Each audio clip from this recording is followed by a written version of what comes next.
السلام عليكم ورحمة الله تعالى وبركاته. أعزائي، غادي نقدم لكم وصفة طبيعية لإزالة العرق، تتكون من الشبة ومن المستكة أو المسكة الحرة ومن مكعب المسك. بالنسبة لمقدار الشبة يمكن أن نأخذ نصف كيلو.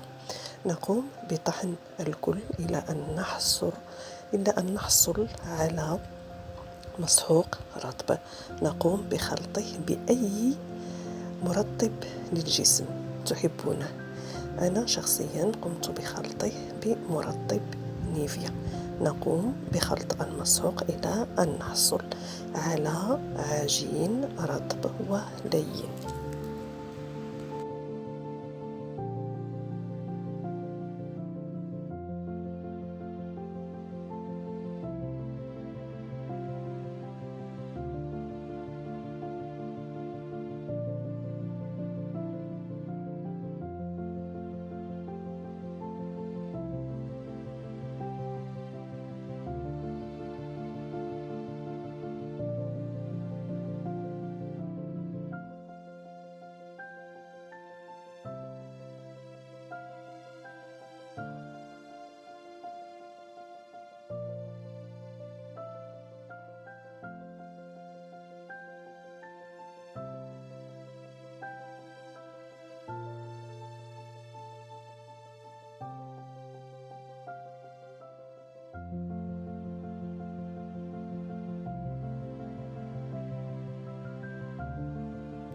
سوف أريكم هنا كيفية استعمال هذا العجين على الإبط.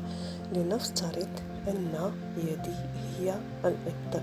نقوم بأخذ القليل من العجين ونقوم بدهن الإبط هكذا حتى يتشربه الجلد، وهي وصفة مجربة وفعالة.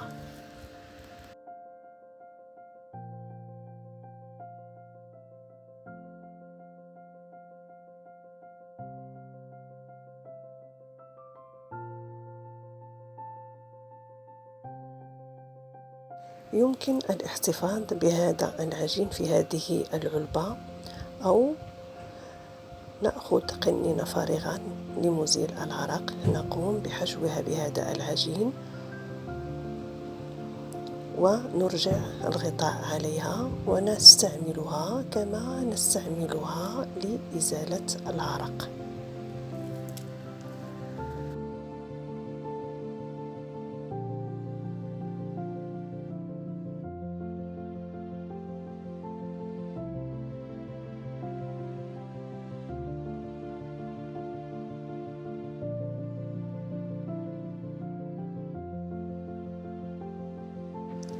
أتمنى أن تجربوا هذه الوصفة الطبيعية وتخبروني إن كانت فعالة أم لا.